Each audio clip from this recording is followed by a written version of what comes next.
Hi friends, welcome to my YouTube channel. আজি আমি অলপ অন্য ধৰণে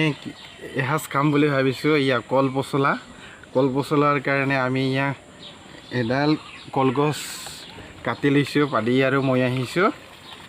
আৰু এইখিনি লৈ গৈ ফলে অলপ সাফ চিকন কৰি লৈ আজি পচলাৰে মাংস ৰান্ধি খাম আপোনালোককো দেখাম আপোনালোকে চাব দেই আৰু যদি আপোনালোকে পচলাটো অন্য ধৰণে খাই বা মাংসৰ লগত কেনেকৈ খাই মোকো কমেন্টত জনাব ঠিক আছে চলো যাংগে এতিয়া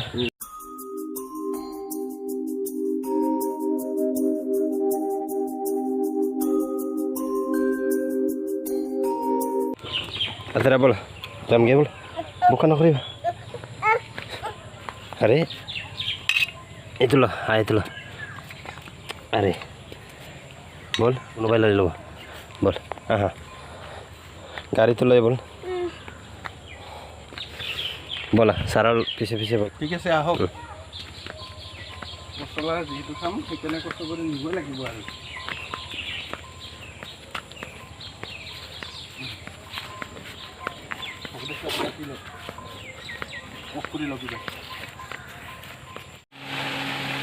ইয়াতে কি কল পচলা আৰু মাংস না তেতিয়া যে আমি দেখুৱাইছিলোঁ কল পচলা আনিছিলোঁ অৱশ্যে আমাৰ মানে ব্যস্ততাৰ কাৰণে কল পলে কল পচলাটো দিয়া বা মাংসখিনি দিয়া দেখুৱাব পাহৰি গ'লোঁ মানে হঠাৎ মনত পৰিলে ৰান্ধি থাকোঁতে এইখিনিকে দেখুৱালোঁ আৰু নে কি কয় হয় আমাৰ পাদিয়ে ৰান্ধি আছে ধুনীয়াকৈ ৰান্ধিব